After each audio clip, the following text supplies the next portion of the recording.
amaat nañu mbégte mbokk yi yéen ñu ñuy seetaan sur Sénégal 7 l'actualité à temps réel dellu soit ak yéen ci jotaay waxtaan yi ñu jagleel tolluwaay réew mi ñu ci dalal nag un responsable politique bu parti Pastef yàlla dogal mu nekk fa cadre waaye moom mooy le président du conseil d'administration bu TDS SA ñu koy wax Abdoul Aziz Zoumarou ngeen gën ko min ci turu Dabar Zoumarou bu Pastef alors mbégte la ci ñun ñu koy dalal ci kër gi ngir ensemble ñu daal di càmbar li nga xamante ne moom la ay di njàmbat alors kilifa gi c'est toujours un plaisir di la dalal fii ci Sénégal 7 pour que ensemble ñu xool les grandes lignes de l'actualité du pays ñu daal koy waxtaane waaw salaamaaleykum wa rahmatullah man tamit c'est un plaisir de venir ici bokk ak yow plateau bi di ñaan voilà di ñaan yàlla di nuyu ñu ñuy seetaan ñëpp plus particulièrement ñu nekk Guédiawaye donc di ñaan yàlla lépp lu ñu fi wax rek mu nekk loo xam ne amal na njëriñ nit ñi et voilà dinañ ci mën a jàng dara macha allah alors dañuy bëgg ubbee waxtaan wi monsieur Zoumarou Dabakh ak sortie Yacine Fall bi concernant l'affaire Farba Ngom amaale na sax tamit libération Tahirou Sarr bi boobu tamit bëgg nañ ci am sa xalaat mais la sortie de Yacine Fall ak polémique gi ci juddu ak révélation yi mu ci def concernant cette affaire parce que Farba dañ ko mujj maintenir donte séntu woon nañ ni dans un premier temps dañ koy libérer lu ci sa njàngat alors sama jàngat mooy d'abord il faut que nit ñi xam donte sax am na si ñu mu leer mais am na si ñu mu leerul c'est-à-dire amuñu une fixation sur une personne du jëmm Farba wala jëmm Tahirou Sarr moo yëkkati justice mais acte yi c'est très important c'est-à-dire Farba en tant que nit jullit kenn yéenewu ko lu bon parce que jullit du yéene moroom jullit lu bon mais dañoo jàpp ne ay fait yàlla dafa nag dañoo jàpp ne ay fait maanaam bu nit defee en tout cas buñ koy tuumaal ci alalu réew wala loo xam ne ci gestion publique la wala boog ci loo xam ne daal waru ko def nit ñi fait yooyu la ñuy topp parce que je pense que des fois gars yi dañu def amalgame boobu foog ne maanaam dañoo jël nit rek singili ko déedéet nit kooku bu amul woon nu mu doxali woon bu doon amul woon ay connexion ak maanaam ñu doon gérer réew mi wala boog am lu muy gérer loo xam ne war nañ ko mun woo kenn du ko woo yaa ngi ni journaliste la kenn woowu la ci ay fonds publics parce que loolu gérer woo ko jege woo ko donc ça n'a rien à voir avec la personne de Farba il faut que mu leer nit ñi parce que am na ay manipulateurs yu jàpp foog ne c'est comme benn acharnement sur une personne déedéet c'est pas un acharnement. C'est ce qui se dit à tel point qu'on nous dit de 125 milliards à ce que ñu ñuy wax naan ay contenu ak ay vidéo wala ay connexion wala ay appels yoo xamante ni doy na waar ci biir prison bi waaw xam nga d'abord balaa may ñëw ci vidéo yooyu damay wax ne man dama koy défendre tout le temps ma ne Sénégal en tout cas suñu juristes yi bëri nañ xam-xam trop bëri nañ débat trop ci ay articles ak constitution bi troisième mandat ak deuxième mandat mais il faut qu'il nous règle le problème des détournements des deniers publics foofu dañ ci sooxe parce que il saute c'est-à-dire c'est clair que fii Sénégal ñu jàpp ku jël xaalisu réew mi c'est difficile c'est-à-dire man suñu juristes yi bëri nañ xam-xam nañ qu'il se penche sur ça je sais qu'il y a des réformes je sais que le président de la République wax nañ ne aujourd'hui donc comme c'est compliqué de jàpp koo xam ne dañoo xelmat dafa jël xaalis réew mi nañu travailler en amont maanaam lutter contre la corruption nit ki bañ a jël parce que bu xasee ba jël c'est compliqué c'est la vérité aussi parce que ñun Sénégal lañ nekk c'est-à-dire donte les gens n'ont pas de preuves mais dafa am ay faits yoo xam ne c'est-à-dire c'est flagrant jarul xam-xam bu rëy da ngay xam ne kii amul entreprise liggéeyu ko mais jékki-jékki nekk milliardaire parce que tout simplement mbokkam ci nguur gi la nekk wala mais xëy na amoo preuve mais ñun ñëpp dafay leer suñu bopp ne mais waa ji fi mu jëlee xaalis bi du yoon donc pour man vraiment loolu c'est quelque chose qu'on doit régler et tant que régler wuñ ko Sénégalais yi dañuy am lu leen naqari am na ñu koy utiliser nag foog ne affaire de iñaan non du iñaan fii ñëppay daan seen doole mais problème bi mooy réew bu amul boo xam ne dooleem bëriwul c'est difficile ay nit di rey seen bopp mais parallèlement gis ñoo xam ne seen seul maanaam lu ñu am rek mooy xëy na xam président de la République wala ko jege nekk milliardaire mais loolu du yoon. mais qu'est-ce qu'on reproche à Farba selon toi Abdou Aziz. waaw mais ce qu'on reproche à Farba c'est en tout cas parce que tey Tahirou Sarr bàyyi nañ ko. waaw mais Farba reste en détention. am na ñoo xam ne loolu dafa lënt ci seen bopp. waaw li ma jàpp au départ. ñoo bokkoon dossier gi ñu leen di toppee. tout à fait. Abdou Aziz. waaw c'est normal que nit ñi lënt seen bopp parce que d'ailleurs le ministre génn na pour joxe ay nu mu tudd. conférence de presse ma ñëw ci loolu alors.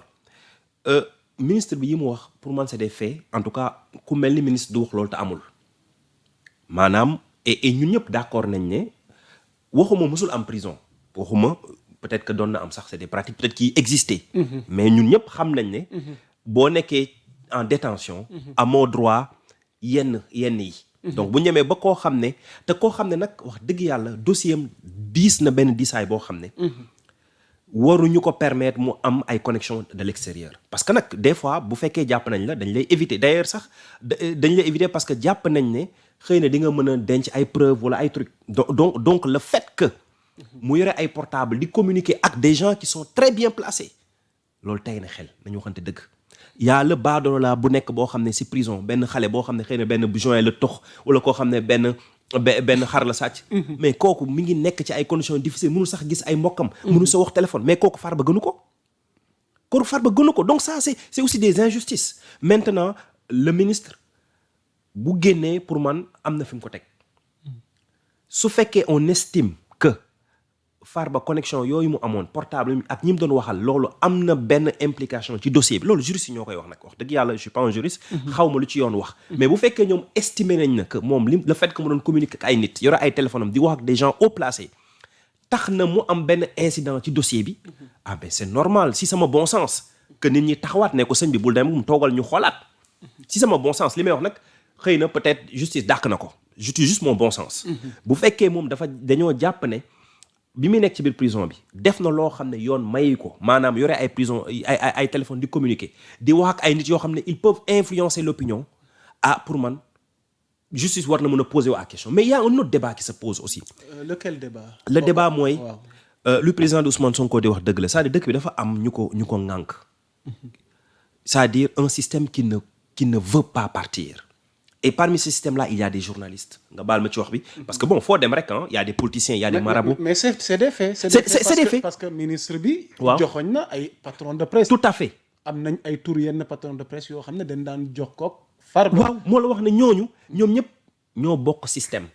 c'est-à-dire homme politique bu fekkee day jalgati yoon. bokk na si jël xaalis mais day am ay journalistes day am ñu koy protéger ñu koy waxal ñoo xam ne dañuy influencer l'opinion. donc ñooñu ñëpp sénégalais war nañ xam ne ñii ils sont des dangers pour la société.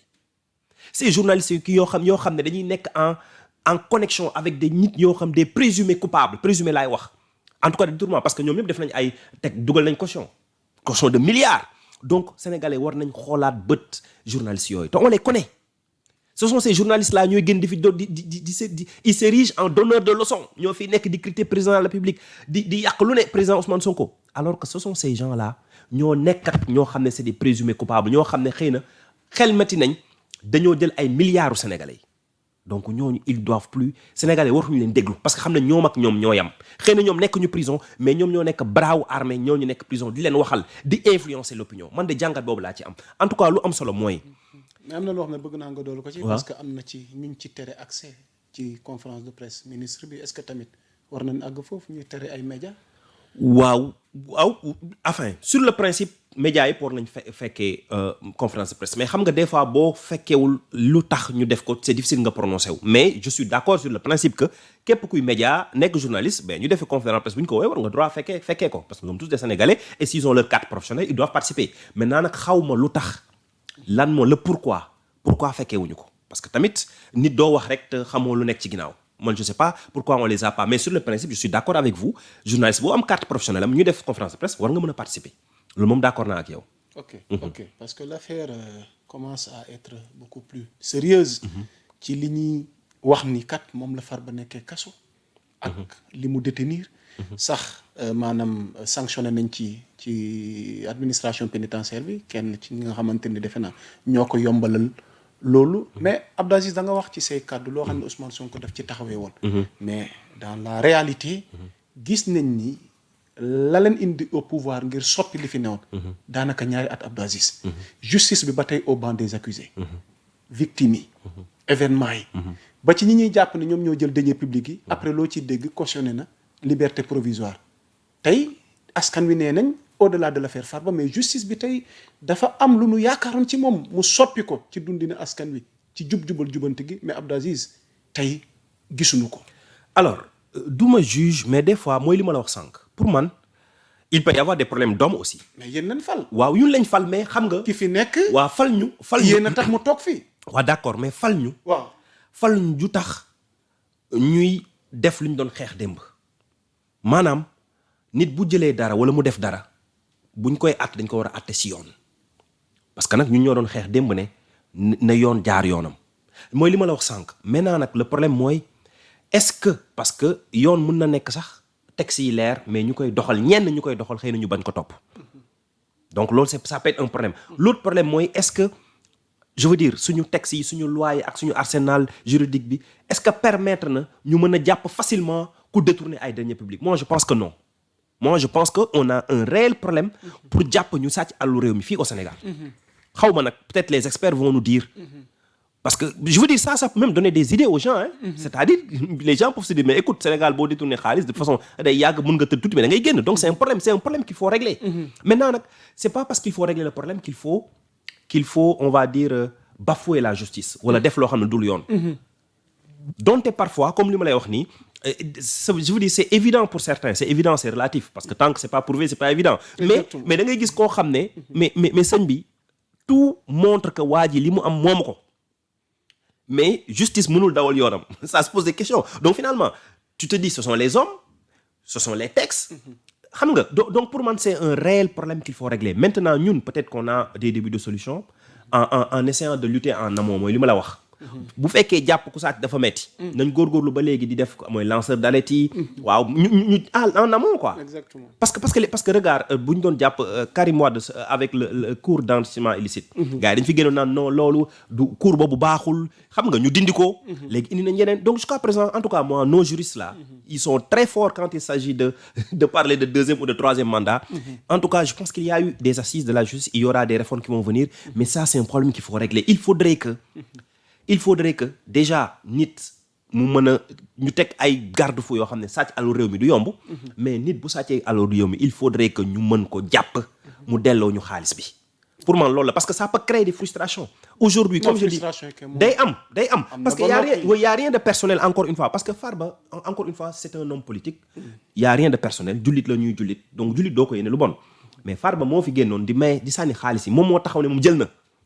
xam nga il l'a dit li ma wax moo créé mi ngi ci internet bi moo doon sànni xaalis yi wax ni jël na kooku su demee toog génn mais des Sénégalais vont se poser des questions mais on est dans quel pays alors que yow sa koñ tu as un gosse boo xam ne xëy na amul xëy amul lu muy lekk dafa benn jour la dem jël dara ci table jàmbur mais il est en train de croupir en prison mënuñu ko sax juger donc tu te dis que ce pays-là il y a pas de justice donc ça c'est un problème qu'il faut régler parce que ça crée une frustration et comme tu l'as dit ñun bu ñu doon ñëw au pouvoir on avait promis aux Sénégalais que dinañ dawal yoon et aussi Farba li mu def aussi mais loolu ñaawal justice la sëñ bi yow ñu ngi la jàpp ay milliards nga nekk ci biir prison bi yore sa ñaari téléphone di woote ku la neex tu montres que toi tu es plus fort que la justice pour man loolu c'est une injuste ñoo ko yombalal loolu tamit mais moo tax il faut des enquêtes mooy moo nga ko sànq ñi ko yombal kooku déew da nga saaga sax am na ñu ne bu kenn mere Farba mais nañ mere Farba na mu def ba am vie boobu ci en fait ñoom ñëpp la ñu war a mere parce que pour man loolu ñàkk dafa wane respect bu mu amul ci garde pénitentiaire yi ak ci justice bi yow ça veut dire que mais regarde Tahirou Sarr mu génn mu ne il était en vacances mais c'est-à-dire ces gens ils se rendent même pas compte qu'ils sont en train d'insulter les Sénégalais waxuñu c'est encore une fois et je le répète parce que j'aime beaucoup le dire il y a rien de personnel du nit ak nit mais dañuy wax ci fait yi c'est-à-dire au Sénégal dañoo gis ne et on le voit yow da ngay bokk ak koñ koo xam ne mais sëñ bi yéen ñaar yéen doon taaba mu jékki-jékki nekk nguur amul entreprise amul héritage mu jékki-jékki yore ay milliards mais kooku yow gënu la tu as une carte d'identité il a une carte d'identité en vertu de quoi kooku ñu mën ko te jàpp ko soo nee waa ji dafa jël xaalis wala mu jël yoon ñu ne dafa soxor dafa iñaane mais fii ñu fi am entreprise am ay milliards dañ leen ko yéene Sénégalais yi mais ñoom Serigne Mbuub ak ñu mais gars yi dañ leen yéene seen milliards parce que xam ne ñii ils ont des entreprises mais koo xam ne yow politique ngay def mais président Ousmane Sonko wax na ko man je suis PCA xam naa lu PCA di fayu mais bu njëkk ba tu vois les PCA ak seen ak mais avec beaucoup d'argent nga xam ni fu ñu koy jógee mais léegi da ngay gis ay DG yoo xam ne ils ont les xam nañ salaire DG xam nañ ne salaire boobu saa yi mënoon ci dund yenn dund yi c'est impossible à moins que nga sàcc xaalisu réew mi il faudrait que ñu ñëwaat foofu ñu xam ne je veux dire yenn position yi ku bëgg xaalis tu fais des affaires mooy maye xaalis mais pas ay yenn postes yi et loolu tant que joxuñu ay leçons yu leer maanaam ku sàcc ñu téye la Sénégalais bi day jàpp ne mais grawul man mun naa sàcc de toute façon mun naa tëdd 1 an prison après dañ may génn ma lekk sama milliard ba pare boole ci ngay ngay foowee la population parce que pour man Farba li mu def quelque part ñaawal nit ñi la. ok Voilà. balaa ñuy terminer avec l'affaire Farba on nous parle de vidéos intimes. de vidéos à caractère pornographique wala film X. ñu ne yóbbante am na ci diggante mook avocat lan la xel war a xalaat foofu wala lan la Farba nar. par rapport ak yooyu mu doon manigancé ci biir prison bi ma bëggoon ñu def ci taxaw seetlu yow lan nga jàpp wala lan nga xalaat. par rapport à ces vidéos. par rapport ak li nga xamante ne nañ daf ko doon planifier parce que cette sortie de Yacine Fall. sortie la mais réellement lan moo nekk dans le fond. alors xam nga xaalis moo yàq réew mi pour man fa laay ñëw l'argent quand tu as de l'argent dans ce pays-là peut-être c'est partout hein boo amee xaalis rien n'est impossible dans ce pays-là malheureusement parce que Farba boo gisee tout ce qu'il peut faire c'est parce que c'est un milliardaire la preuve quand il était bi muy nekk APR loolu laa doon tooñ benn waaye bu doon nekk APR ma ne Farba moo nekkoon patron APR parce que c'était le plus riche c'était pas le plus compétent mais ñëpp ko doon déglu parce que xam nañ moo ëppoon xaalis donc voilà en fait par rapport ak vidéo bi du ma wax ci contenu bi mais tout ce que j'essaie de dire c'est que ça me pose des questions c'est-à-dire on avait présenté Farba comme ku feebar bay bëgg dee xam loolu la ñu doon wax loolu la ñu doon wax donc ku feebar bay bëgg dee pour man doo tal yenn nii aussi waaw loolu la man daal jàngat boobu laa ci am maintenant sur le principe que d'accord nañ téléphone warul dugg si prison warul am ñaari téléphone maintenant nag bu doon d'accord nañ ci téléphone war na fa dugg moom boppam magum jëmm la moo xam lu muy seetaan ak mu dul seetaan man daal li ma xam daal mooy ku feebar ba bëgg dee je ne pense pas que nga tar di seetaan yenn yi waaw loolu daal laa ci mën a commenter quoi en tout cas c'est comme si dañuy foowee suñu justice man conclusion boobu laa ci bëgg tirer quoi par rapport à cette affaire là c'est comme s'il y a des gens qui sont hyper puissants dans ce pays là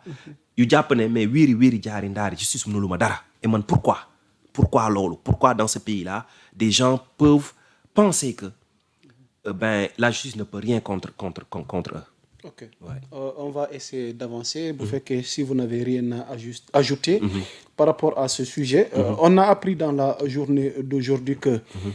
Abdou Karim Gueye bi ñuy wax Karim Xurum Xaq il a été libéré. L'activiste a été jugé bésu tey ji 15 janvier 2026 par le tribunal d'instance de Dakar parce que il avait participé à une manifestation non autorisée on s'en rappelle avec le cas des handicapés ci ñaxtu gi ñu doon def mu participer ci ba yoon teg ko ci loxo est-ce que tey Sénégal nit ñu téye ko teg ko loxo parce que da doon participer à une manifestation bu ñeel waaye laago yi ba kaso di ko ci fekk ba libéré nañ ko finalement lu ci sa jàngat. alors sama jàngat mooy je ne maîtrise pas trop le dossier mais je sais que Abdou Karim alors tu sais man je le disais même à mes frères à mes jeunes frères yu nekk Pastef xam nga dama leen di yàgg wax ne leen pour man les ñu gën a patriote mooy ce père de famille là qui se lève chaque jour qui essaie de donner sa dépense cette femme là qui se lève chaque jour yore table pour moi ñoom c'est les premiers patriotes c'est-à-dire ceux qui essaient de contribuer au développement du pays yow yaa ngi xëy tu essaies d'être journaliste de contribuer pour man patriotisme foofu la commencé waaye ku jàpp ne parce que yow yaa nekk ci télé yeeg rajo yi problème bu am nga yuuxu noonu tu bëgg dëgg prison tu es beaucoup plus patriote non yaa ngi nax sa bopp pour man y a beaucoup d'activistes loolu mooy seen problème dëkk bi on a besoin de travailler on a besoin de produire de la valeur loolu mooy bu ñiy liggéey bu ñu arrêté woon liggéey Sénégal taxaw loolu ñooñu c'est les plus grands patriotes et pour moi des fois et la preuve moo tax en tout cas c'est ce qu'on doit dire à tout le monde à la jeunesse tu es patriote commence par travailler commence par produire de la valeur mais nekk ci mbedd bi foog ne lépp bu ñëwee casse et puis des fois li ngay wax xamoo ci dara tu penses tu es au niveau de la télé sujet bu ñëw nga wax parce que borom xam-xam yi malheureusement ñemeetuñu wax sama genre ñu ñëw ci téléphone ci télé yi mais ñi am xam-xam ñemeetuñu wax donc ku ci dégg benn sujet sur internet wala nga am ku la dégg nga ñëw wax tu t'ériges comme un héros foog ne yow yaa gën a patriote yaa activiste yaa ngi nax sa bopp patriotisme mi ngi commencé di liggéey jéem a produire voilà jéem a am xam-xam mais bu fekkee yow maintenant pour répondre à ta question Sénégal c'est un pays de droit je veux dire les libertés sont garanties pour pouvoir manifester xam nga maintenant comme tu l'as dit c'est le même jour lañ ko libéré peut-être manifestation dina am ñu xam ne day am risque de trouble ñu ne non lu gën a wóor mooy nañu du ma ko si jàppee tëj sax mais nañ la jël kii la tuuti ba affaire yi calmé wu mais en tout cas man jàngat bi ma ci am mooy l'activisme c'est bon xam nga le patriotisme c'est bon mais ça commence déjà par travailler ça commence par produire de la valeur ça commence par ut xam-xam ba pare ñu bañ a des fois c'est pas parce que tu sors à la télé tu parles sur tous les sujets que am nga xam-xam il faut que les gens s'arrêtent waaw man activisme bi moom laay jox sama bopp nag je commence par moi-même. il faut qu'on s'arrête parfois parce que on parle de tout on pense qu'on maîtrise tout et alors que booy xool ci fond bi on n'a qu'une petite image de la chose man daal loolu laay wax à mon frère comment s'appelle Abdou Karim voilà qui s'érige comme le plus grand activiste le plus grand patriote xam nga des fois il faut se calmer un peu je pense. Ouais. On va essayer d'avancer. Abdoul Aziz Soumarou. defe naa yéen a fi jëlee woon Macky Sall. ngeen ñëw ak rupture ñëw ak projet goo xamante ni da ngeen di jëmale réew mi kanam. mais dañoo gis sunu naataango di sunu doyen Binta Diallo mu def ay révélation di ñu xamal ni Diomaye am na connexion ak Macky Sall. d'ailleurs sax nee na Macky Sall moom mooy conseiller Diomaye. ba sax depuis un certain temps gis nañ ni lenn ci askan wi dañuy jàpp ni li fi newoon jugu fi mel na ni dañuy reproduire même le même schéma. qui était là auparavant. Comment comprendre les propos de Binta Diallo concernant connexion bi nga xamante ni nee na am na diggante Diomaye ak Macky Sall. Alors pour propos Binta Diallo moom du ma ko commenter ça n'engage qu'elle. Alors tout ce que je dis par contre c'est que bu ñu doon indi fii on nous a indiwuñu fi pour ñu def comme Macky Sall. Sinon on allait laisser Macky Sall. gis nga nit moi je préfère aller au bout de mes idées bu 5 ans yi jeexee. ñu xam ne suñu idée baaxul on prend d'autres personnes on les met. 2 ans jàll na de. waaw voilà il faut avoir le courage d'aller au bout de ses idées gis nga Sénégal maa ngi ko doon wax keroog ci benn plateau boo ñëwee nekk ci nguur gi. nit dañ lay dar ne la fi dëkku jàmm la defal nànk àndal ak ñin ñeeg loolu c'est le système qui veut t'anesthésier gis nga bu ñu la anesthésier doo def benn changement majeur ñun dañ ñu fi teg pour qu'on prenne des actes forts des actes yoo xam ne parfois ça sera pas compris mais dañoo war a am courage pour jël ko su fekkee c'est pour faire exactement comme Macky Sall mënoon nañ fi bàyyi Macky Sall wala ñu bàyyi fi Amadou Ba mu continuer les gens ne nous ont pas mis pour ça moi je préfère qu'on aille avec nos propres idées bu ñu mbëkk miir bi après sénégalais yi changé parce que sénégalais ñoo ñu élire pour loolu ils nous ont sénégalais mais c'est des gens intelligents mais ñu voté c'est des gens plus intelligents sax que xëy na ñenn ñu nekk ci nguur gi tu vas avoir des brillants intellectuels qui ont voté pour Pastef qui ont écouté nos discours qui ont épousé nos idées et qui étaient d'accord pour qu'on aille sur ça donc on doit avoir le courage d'aller vers ça on doit alors parce que demi-mesure boo ko defee rek yàqu nga calcul yu bëri ak bëgg neex nit ñi ak gars yi wax la na non fi dëkku jàmm la fii ñëpp a bëgg jàmm mais gis nga tant que nit ñi des fois gis nga booy def lu ñëpp di def fu ñëpp yam ngay yam c'est aussi simple que ça tous ceux qui ont changé le monde ils ont eu le courage de rouler à contre-courant et moi je vois en Ousmane Sonko au président Ousmane Sonko quelqu'un qui a ce courage là dafa am courage bu muy ñëw politique li mu doon discours yi mu doon wax kenn doon ko wax moo doon wax ay monnaie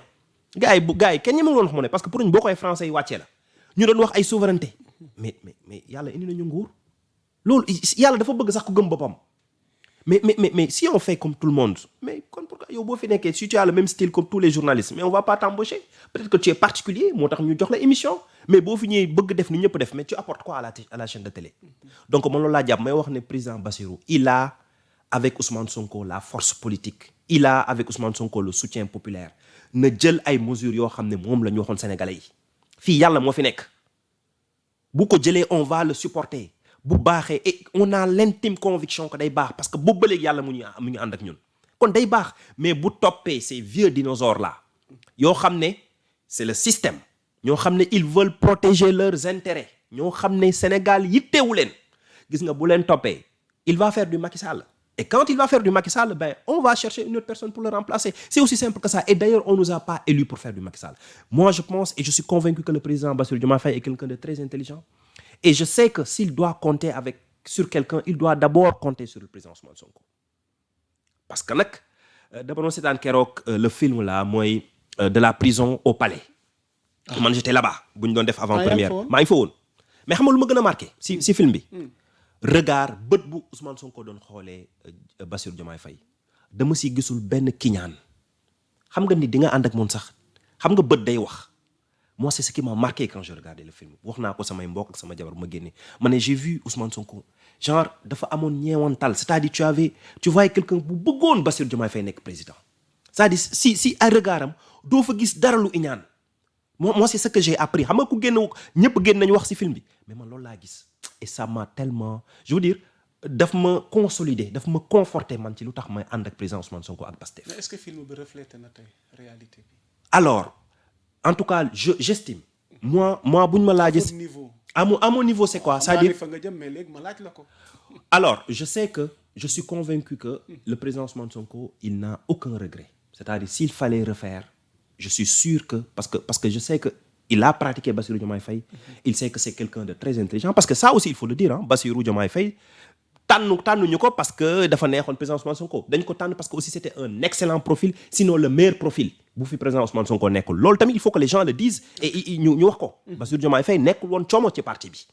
ku ne como la waxoo dëgg c'est quelqu'un qui a beaucoup contribué et d'ailleurs comme tous les militants d'ailleurs comme je le dis il n'y a pas de petit rôle dans Pastef par contre dama ne aujourd'hui le président Ousmane Sonko en âme et conscience comme un grand leader il a porté son choix sur le président Bassirou Diomaye Faye aujourd'hui le président Bassirou Diomaye Faye il est le président de la République il n'était pas très préparé par man xam nga le président Bassirou Sonko on l'a préparé sur des années le président Bassirou n'était pas très préparé il faut l'accepter. On parle même de 10 jours. waaw voilà donc mais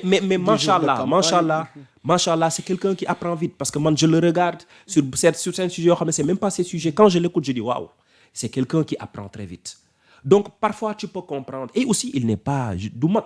président Bassirou Diomaye Faye c'est-à-dire président nag c'est pas un petit poste quoi qu'on puisse dire en tout cas moi tout ce que je peux lui dire hein, si je peux me permettre mooy bu demee ba metti tant que su demee ba metti s'il doit faire un choix qu'il choisisse toujours ses frères de parti ceux avec qui il a lutté bi mu doon metti xibaar bi ma dégg Abdou Aziz bu demee ba metti na ànd ak ñooñu man de su ma amul lu ma koy conseil yu ndaw moi je préfère limogeage alors defe naa jot nga xibaar gi jot naa ko ñu bëri ñu ngi koy rumandaat waaw mais ndax duñu ca àgg mais ñun tàggalikoo gi mais yow en tant que tey mais loolu bu amoon sax ñu xam ne yàlla waaw bu xamoon gis nga alhamdulilah gis nga yàlla ñun xamuñu woon sax dañuy nekk toogoon nañ benn instant on pensait que Pastef dañ ko dissoudre donc ñun gëm nañ yàlla le président Ousmane Sonko bu amee dara loo xam ne man daf ma neex ci loolu mooy dafa gëm yàlla il croit en la destinée premier ministre mooy lan Ousmane Sonko am na lu ëpp premier ministre Ousmane Sonko c'est pas le poste de premier ministre qui fait le président Ousmane Sonko mais c'est Ousmane Sonko qui fait le poste de premier ministre bu mel ni Ousmane Sonko musul am donc premier ministre tiitalul président Ousmane Sonko donc loolu c'est pas un problème et damay dégg aussi les gens s'exciter naan DG yeeg PCA nañu wax les gens ils n'ont qu'à se détromper ñun bu ñu dugg Pastef bëggoon naa ci ñëw bu ñu dugg Pastef vous êtes PCA waaw y en a d'autres qui sont DG ouais. mais ñu ngi leen di joxoñ cette peur ragal a sëñ wax bi ragal a jël position parce que da ngeen di ragal privilège yi ragal poste yi mais yow à ton niveau tey man gisee loolu man ni ma gisee loolu mooy ñi koy wax dañoo xamul man bi may dugg Pastef def naa plus de 15 ans dans une multinationale foo xam ne dama fa doon liggéeyee multinationale man bu may dugg Pastef maa si doon dugal sama xaalis ak sama temps on rappelle que vous êtes expert voilà dans votre domaine voilà man poste dugaluma Pastef lii daf ma dab bu may dugg Pastef c'était pour servir donc ñiy wax ñooñu xamuñu mais poste yi mayewul xaalis maa la koy wax sànq man dama bëgg am xaalis mais gis xam na laa ko bëgg amee je suis dans l'entrepreneuriat dama jàpp ne loolu mooy may xaalis mais pas ces postes là li salaire la booy dund donc il faudrait que gars yi xam ne et puis il faut que ñu xam ne tous leurs rôles sont importants gis nga DG ak PCA yi ñoo doon xeexandoog ñoo doon xeex ils sont tout aussi méritants que le président Ousmane Sonko que le président Bassirou Diomaye Faye c'est des gens aussi qui se sont battus il faut que gars yi xam loolu c'est-à-dire il y a des gens qui font du populisme nag malheureusement même au sein de Pastef ñoo xam ne dañoo bëgg xam booy naan non bëgg maa ngi ciy ñëw yaa ngi ciy ñëw donc juste pour te dire que rek ñun yàlla lañ gëm ok nu président Bassirou Diomaye Faye xameewul woon ne dina nekk président ñun noonu lañ xameewul woon ne dinañ nekk PCA beeg DG bi servir suñu réew rek moo ñu ci bàyyi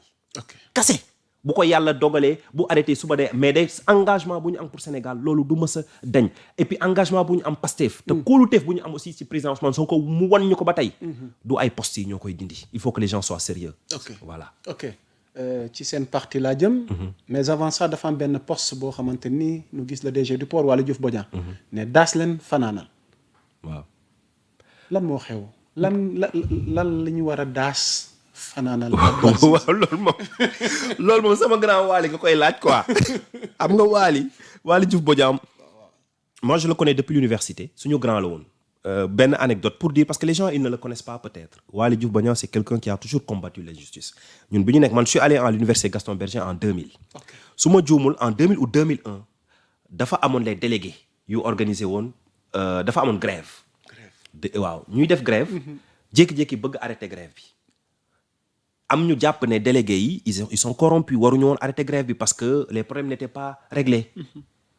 il y a un mouvement bu ñu créé bu ñu tuddee conscience libre Waly Diouf Bodiang bokk na si ñu ko créé woon moo tax boo gisee rek loolu la may fàttali comme pour dire que c'est un homme qui a toujours combattu l'injustice gars yi xamuñu ko nii mais c'est quelqu'un qui a toujours combattu l'injustice qui a toujours été yàlla mooy bind noonu quoi dafa am ñu mel noonu peut-être que au sein de Pastef ñu bëri xamuñu ko woon avant ñu egg pouvoir mais nous on le connaissait donc mooy li ma doon wax keroog rek si benn plateau man dama jàpp ne dans politique la ñuy def nag politique dafa bëri ay rôle Waly Diouf il est en train de très bien jouer son rôle dañoo soxla profil yooyu donc chacun profil dafa bëri ci politique donc mais lu am solo daal man li ma jàpp ne aussi c'est très important mooy ñun ñi bokk parti Pastef quel que soit parfois suñu ay divergence parce que loolu mënta ñàkk nguur moo doy waar xam nga bu affaire sottee rek nguur bu ñëwee rek waaw day metti kon ma yokkaale ci question bi bu weesoo Waly Diouf Bodiang nga enchaîner rek mooy concernant aujourd'hui votre parti parce que askan wi yëpp fi mu ne nii li ñu jàpp ne mooy parti bi bu tasul officiellement mais tasaaroo na daal ci biir ci ay prise de position ci ay yoon yu wuute depuis l'avènement de cette crise gi ñuy wax au sommet de l'État mu mel ni ñaari camp moo dessiné wu lan moo xew ci seen biir parti Abdou Aziz non tasul parce que ñun on a traversé des moments difficiles gis nga ñu gëm Pastef dëgg ñu am conviction ils sont là ils seront toujours là ñoo xam ne bi ñu ci doon dugg c'était pour servir le pays c'était avec conviction avec projet ils sont là ñoo xam ne dañu fi dugg nag parce que pour opportunisme wala bokk ñooñu peut-être mais ce que man de message may wax à mes frères mooy gis nga jëkkër ak jabar dinañ am problème mag ak rakk dinañ am problème on peut avoir des divergences mais jiite réew yombul mais président Bassirou Diomaye Faye bu ñu ko ne nekkal président bañul dafa bañul donc war na xam ne mais réew dafa diis il va être confronté à des sujets très difficiles yoo xam ne da koy tere nelaw mais parce que mooy président mais yàlla jox na ko kàttan parce que yàlla dañ ne bu la joxee dara rek jox na la doole boo ko mën a dëkkoo donc yàlla jox na ko kàttan pour mu gérer ko donc même s'il y a des problèmes des divergences ou bien des sujets yoo xam ne c'est très difficile man je suis convaincu que on peut les dépasser parce que nag man sama conviction mooy le président Ousmane Sonko il aime le Sénégal mooy le président Bassirou Diomaye Faye il aime le Sénégal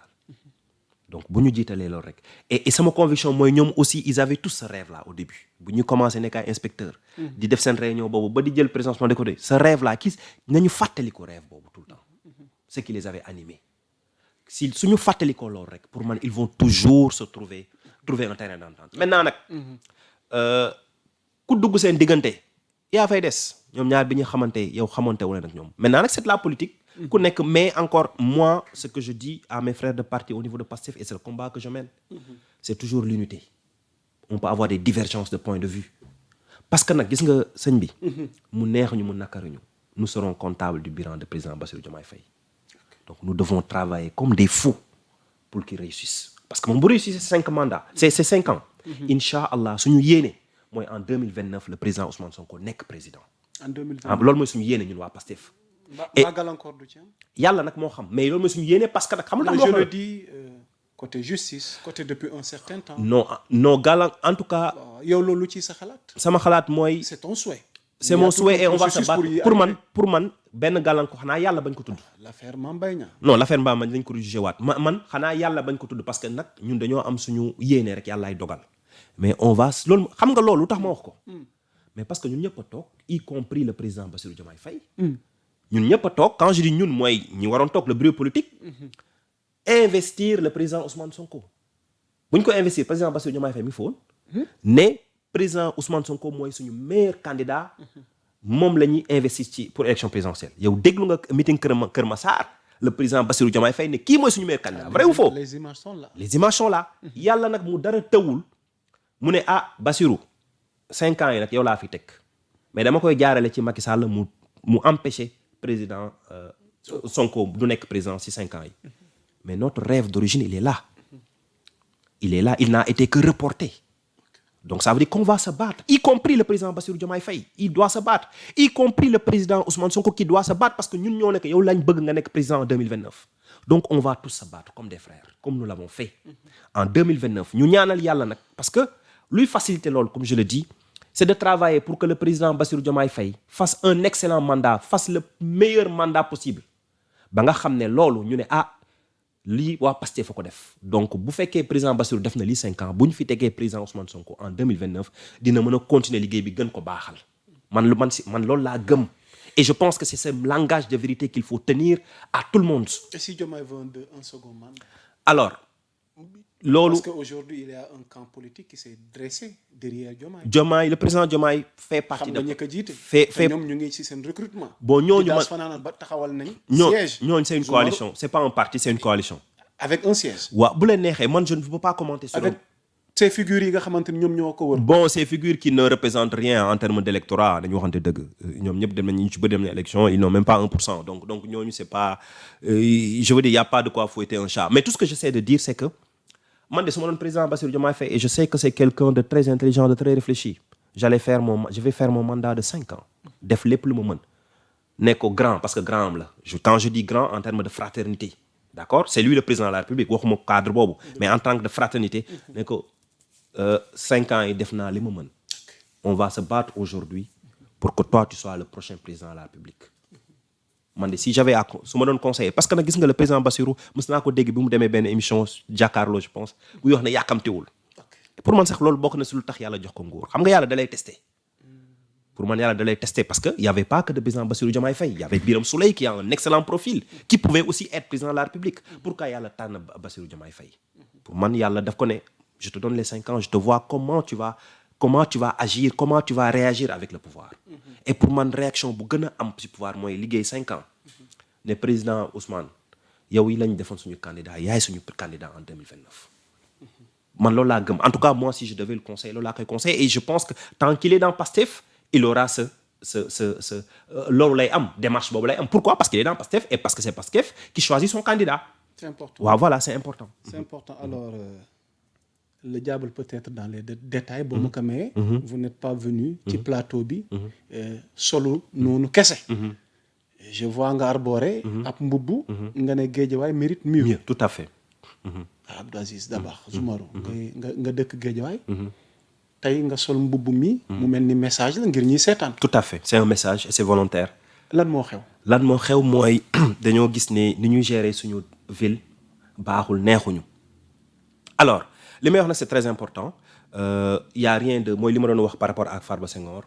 maa ngi Farba Senghor Farba Ngom c'est rien de personnel. donte nag gars yi bu ñu amul argument dañuy foog ne c'est des attaques personnelles. Moi je n'attaque personne personnellement parce que kenn yarewuñu ma noonu du ma attaquer ni personne. Par contre à l'évidence tout le monde sait que la ville de Guédiawaye est très mal gérée. Dama lay jox benn exemple rek bu ndaw. Aujourd'hui maa ngi doon def benn poste booy xool suñu budget c'est environ 1,2 milliard. Plus de 47% du budget ay fay salaire la.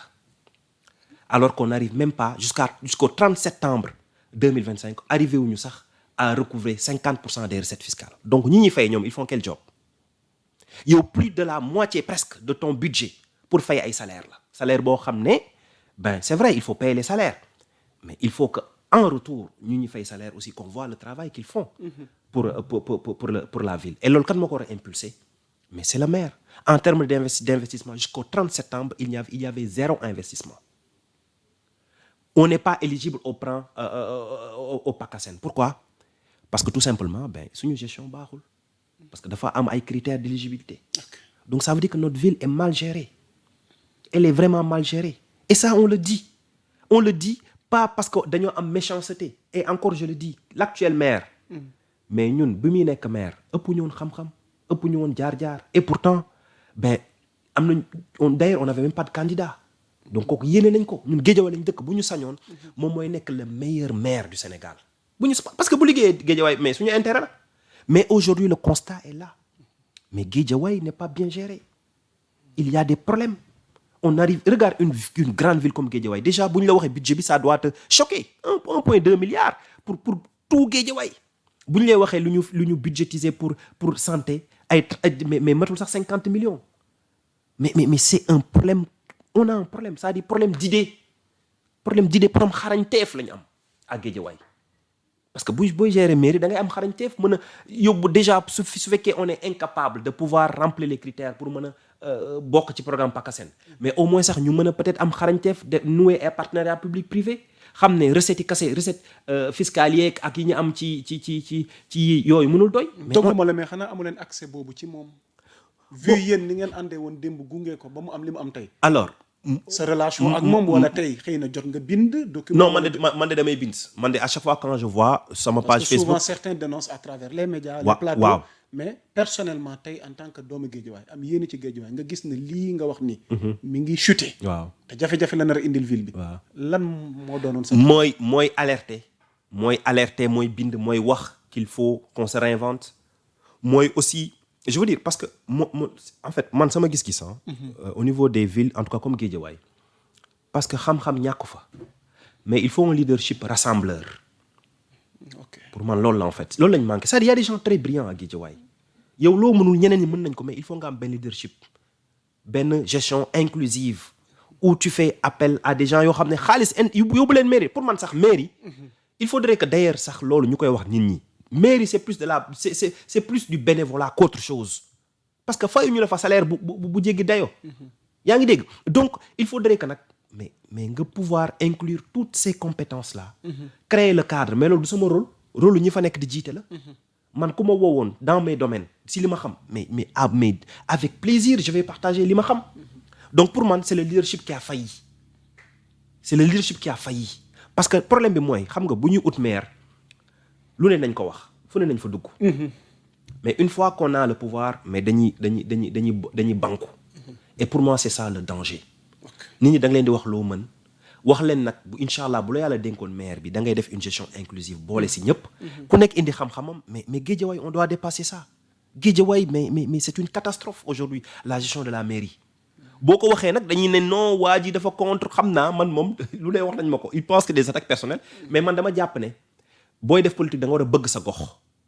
da nga am problème personnel ak moom. non mais jamais man. parce que certains parlent. non certains parlent d'attaque personnelle. non jamais man ku ma xam niñ ma yaree. man maay ban façon man j'ai pas man lu nit am yéene naa ko. moi j'ai pas de problème avec les gens. moi j'attaque les idées j'attaque la gestion. maintenant nag peut-être les gens je dis ce que je pense. nekkuma fi di raayante. voilà je dis parce que pour man c'est notre devoir hein. Aujourd'hui nous sommes à Pastef di woowee suñu bopp di jàpp ne di wax ne jàng nañ. suñu devoir la pour ñu nekk la voix de la population. Les porte-parole de la population ñun ñoo war a dénoncer ñun bu ñu ko defee on sert à quoi donc la politique bi ñu def su fekkee ñun parce que diw peut-être ñoo bokkoon coalition dañoo war a noppi mais loolu yëfu naa fekk la. oui ñoo bokkoon coalition mais man bu ku nekk Pastef sax bu ma gisee muy def loo xam ne baaxul mais dama ko war a dénoncer sinon pourquoi faire la politique. parce que tout simplement yow ñoo bokk parti wala ñoo bokkoon coalition lépp loo def rek sous ce prétexte là je dois me taire. non am ñu ne ci dernier point bi laataa ñu jàll ci leen sujet bi. da nga teg bët place am wala da nga envisager ëllëg peut-être toog fi mu toog. loolu nëbbuwuma ko damay ñaan yàlla si kàttanu yàlla nekk le prochain maire de Guédiawaye yàlla mooy maye nag am na ñoo xam ne ñoom dañoo jàpp ne ñooy maye mais man dama gëm ne yàlla mooy maye et je vais me battre et je veux dire à ces gens là qu'ils ne me connaissent pas je vais me battre. Tu sais pourquoi je vais me battre? Parce que dama jàpp ne yéene bi ma am yéene bu baax la.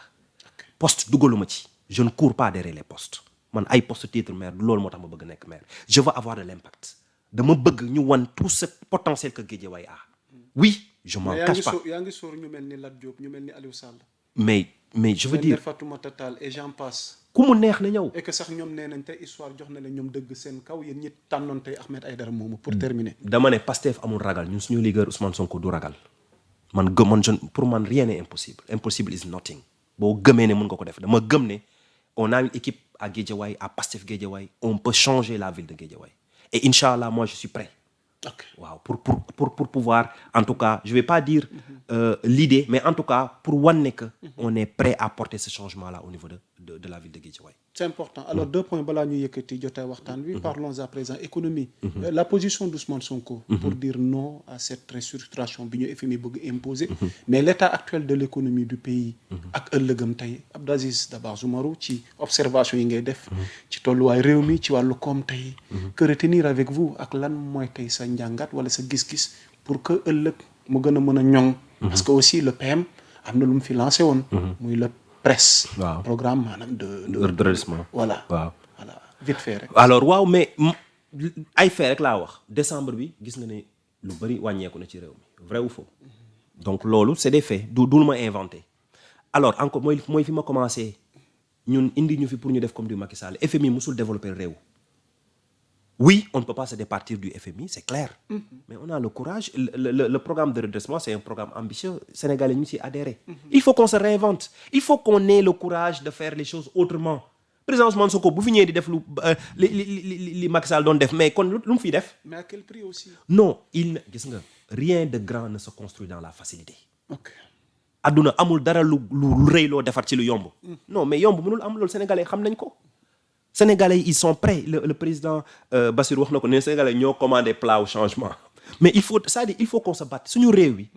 c'est-à-dire il faudrait que saf na kaane de. waaw mais dara on va sortir de cette pente là. Je rappelle toujours rek lu Cheikh Bamba Dièye waxoon nee na entre simmi benn yëre sol beneen yëre lu mu xat-xat def yaram neen daf ciy am yoon. Donc on se bat en tout cas man le message que je lance à tous ceux qui aujourd'hui occupent des postes mooy nous devons donner le bon exemple. À travers notre comportement, à travers nous utiliser xaalisu état, à travers notre style de vie. C'est très important parce que les Sénégalais nous regardent aussi. On ne va pas dire aux Sénégalais qu'il y a un plan de redressement. Nous dundou comme des pachas. Waxuma nak dundou wala kana, mais on doit donner le bon exemple parce que nak on va dire boy digle sangu, dang ci jitu. Ça c'est un message que je me donne à moi-même parce que bu dee lu ndaw am na lu ñu ma ko dénk mais ak képp koo xam ne dénk nañ la nomba tànn ci réew mi nga xam ne tu dois un exemple. Aujourd'hui on a proposé un programme de redressement. Nous devons donner le bon exemple. Waruñu fi di dund comme ay pacha parce que loolu ñaawal lay ndurale.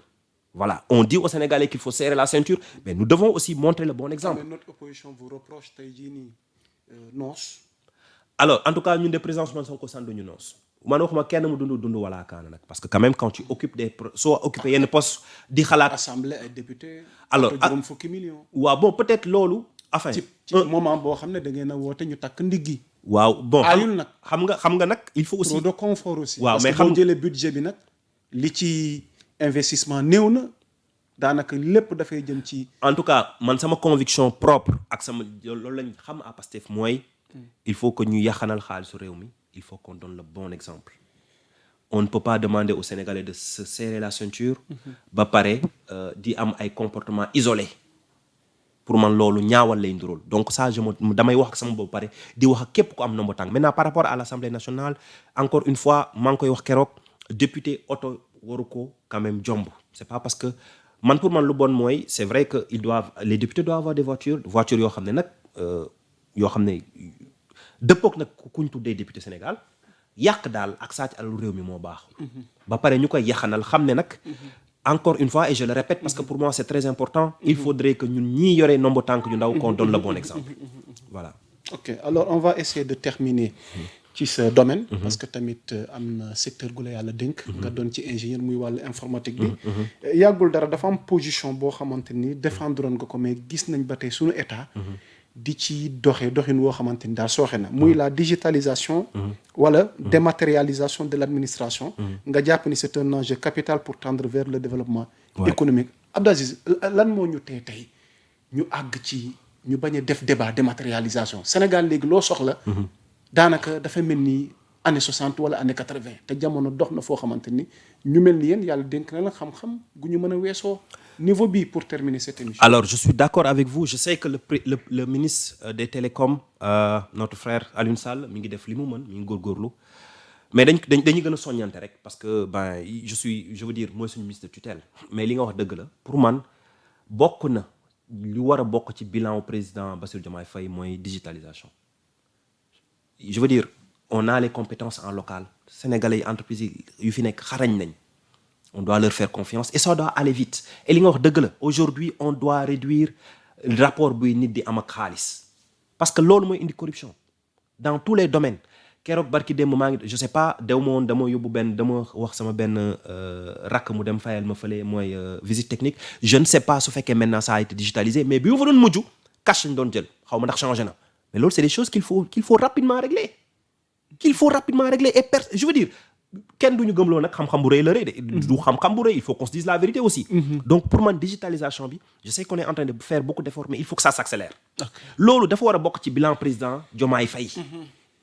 on prend des pays comme le Bénin mais ils ont keroog dama leen wax sama benn xarit il est au Canada mais casier judiciaire am fa la nekk am ko mais Sénégal les gens mais ñun les premières entreprises en développement logiciel Sénégal Afrique de l'Ouest fii Sénégal lañ sokkee ko donc ça veut dire qu'on a de la compétence et encore ces marchés là on doit donner ça aux entreprises sénégalaises dërëm bi warul génn gaal gi man daal loolu laa wax digitalisation je sais que notre ministre tutelle est en train de faire un excellent travail mi ngi góorgóorlu mais dañuy gën a soññante rek parce que pour man boo nekkee ci nguur dañuy soññante et j'en profite pour dire aussi keroog la sortie du président du premier ministre bu muy wax ak le ministre de l'agriculture parce que am na ñu génn di kaas ma ne leen yéen da ngeen comprendreul fuy Ousmane Sonko non mais foofu waaw fuy président Ousmane Sonko di waxee nag ma dog la tuuti image gi ñu wane keroog publiquement à travers les médias ak scène bi waaw moo rafetul mu mel ni PM bi man du ma dugg ci jugement rafet na am rafetul ku ci nekk yaa xam nooy apprécier mais ñenn ñi jàppoon nañ rafet na am loo xamante ni pootu mbir la mais publiquement di jubbanti sa ministre ci ay chiffres wala ci démarche wala ci doxalin parce que nag quoi qu'on puisse dire commercialisation wala campagne bi agricole bi nit ñi ñu ngi ciy commencé ñaaw njort. waaw d'accord alors nangul naa la ku nekk ak ce point de vue mais man ni ma koy jàppee man dama jàpp ne il faudrait que ñu démystifier poste ministre mooy lan DG mooy lan mais ñun ay surgawu askan wi lañ. ay surgawu askan lañ il faut que les gens parce que c'est le système français je pense dañoo jàpp ne ministre bii bu fi doon ñëw mais non mais la preuve sax damay tooñ léegi da ngay nekk si tali bi sax kuy romb sirène arrêté ñëpp mais attends c'est vrai bu fekkee loo xam ne c'est très important je suis d'accord mais ministre mooy lan ministre ak député ak mais je veux dire c'est important c'est des postes mais ñun ñooy surgawu askan wi donc pour moi c'est très normal que le premier ministre taxaw mais cultivateurs yi ñooy boos yi ñooñu bu ñu béy lu ñu am lu ñu lekk donc gars yi su premier ministre doon wax ak cultivateur loolu du choqué kenn mais bi wax ak premier ministre day leen choqué non il faut qu'on change de paradigme ministre surgawu askan wi la donc le président Ousmane Sonko à travers waxam boobu dafa won yéen béykat yi ne yéenay boss c'est vous les patrons kii moom surga la parce que kii ci impôt sénégalais lañ koy fay le ministre dañ koy fay ci argent du contribuable sénégalais jox ko logement de fonction jox ko oto bu rafet mais kooku c'est un surga loolu la il faut que ñu changer paradigme yi ñun ñooy c'est-à-dire ñu am nomba tànk ñooy surgawu askan wi donc man jàpp naa ne keroog le président Ousmane Sonko ce qu'il dafa doon wane ne oui le ministre parce que félicité ne ko man Mabouba Diagne c'est quelqu'un que j'aime d'ailleurs ay temps dama doon communiquer ne ko dama ko doon tooñ ne ko il fait beaucoup de communication parce qu'il maîtrise les manques mais je veux bien qu'il nous dise comment il va les combler man mos naa def benn poste sax ne parce que moom da lay wax ni on a un déficit de machin mais je veux bien qu'il commence à nous dire qu'on va les combler dans 2-3 ans mais il fait un excellent travail ñu ngi koy ñaanal yàlla mu am ndam mais pour man loolu y a pas nekkul lu graaw ministre surgawu askan wi la premier ministre bu taxawee ne la sëñ bi li nga def nii baax na mais mën nga gën a baaxal mais c'est normal il faut que ñu démystifier poste yooyu te loolu moo sonal sénégalais yi loolu mooy sonal man des fois damay jël BRT bi xaw ma mais gars yi ne ma non PCA du jël BRT mais luy PCA mais oui il faudrait que gars yi ñu génn ci yooyu mais bien sûr c'est-à-dire faut pas yaa ngi wax lu am solo mais c'est important il faut que gars yi démystifier poste yi gars yi ay nit dong lañ poste yi c'est pour un temps que tu l'occupes après tu sors tu vas faire autre chose c'est pas parce que tu es ministre que tu es le plus intelligent du Sénégal wala yaa gën Sénégalais yi wala tu es DG non il faudrait que man de en tout cas loolu laa gëm peut-être que dama liggéey lu yàgg si boîte anglo-saxon yi où tu vas côtoyer des gens yoo xam ne ils sont hyper intelligents hyper riches ils occupent des postes mais boo leen gisee da ngay foog ne waa ji yokkut parce que loolu lañ gëm mais fii Sénégal da ngay gis ko am nomba tànk bu ndaw mais il se prend pour un demi-dieu mais pourquoi demi-dieu te yow xaalisu contribuable sénégalais lañ lay fayee yow bu nit ñi liggéeyul doo am salaire waaw voilà man de loolu noonu laa gisee mbir mi en fait alors mbokk yi di leen jéggaluwaat mu nekkoon sunu ganu bés bi ñu doon waxtaanee tolluwaay réew mi mu di Abdou Aziz Zoumarou ngeen ko min ci tur Dabakh Zoumarou bu Pastef nekk fa cadre waaye nekk PCA président conseil d'administration TDS SA alors kilifa gi tàggoo bu dul tàggatoo ndax ñu ngi lay séntu fii léegi jamono nga dikkaat le dernier mot. waaw alors maa ngi lay remercier ci émission bi parce que c'est yéen a ñuy may tribune ñu mën a wax ak nit ñi donc boo leen ñu invité wul rek xëy na duñu suñu kàddu du mën a egg fu ñu bëgg mu egg maa ngi remercier waa Guédiawaye yépp di leen wax nag on a de l'ambition pour Guédiawaye à l'image de notre président Ousmane Sonko. mais un message. oui en tant que fils de la banlieue souvent am na benn image bu ñu leen di coller. ndax du yàgg dara affaire coowal sumol ak dogal yi ci ministre bi jël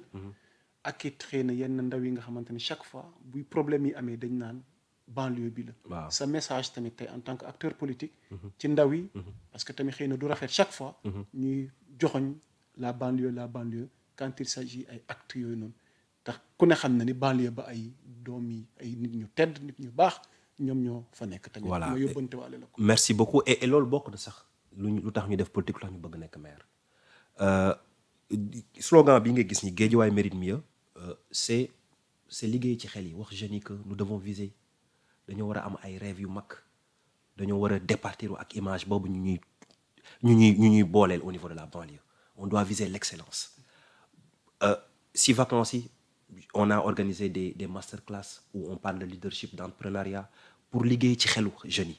parce que lépp ci xel lay commencer donc dama lay rejoindre wax la et loolu c'est un travail qu'on doit faire nous en tant que leader ñun loolu moo ñu dugal ci politique et c'est cet impact qu'on veut avoir au niveau de Guédiawaye et on va se battre pour wan ne jeunes yi que ils doivent avoir de grands rêves ñun dañoo bëgg les meilleurs ingénieurs les meilleurs juristes les meilleurs entrepreneurs ñu jóge dans la banlieue mais pour cela il faut que ñu wan leen ay exemples il faudrait que ñu jiite ñu nekk ay exemples aussi donc ñun c'est le message que je veux lancer loolu laa bëgg daal wax ñu ñu seetaan. di ko jaajëfal grand Ismaïla mi ñu nekkal ci xarala gi ak mboolem ñi nga xamante ni ñoom ñoo jàpp ci coordination bi l'actualité est en continu sur Sénégal 7 d'ici là portez-vous bien mbokk yi jaa ngeen jëf wasalaam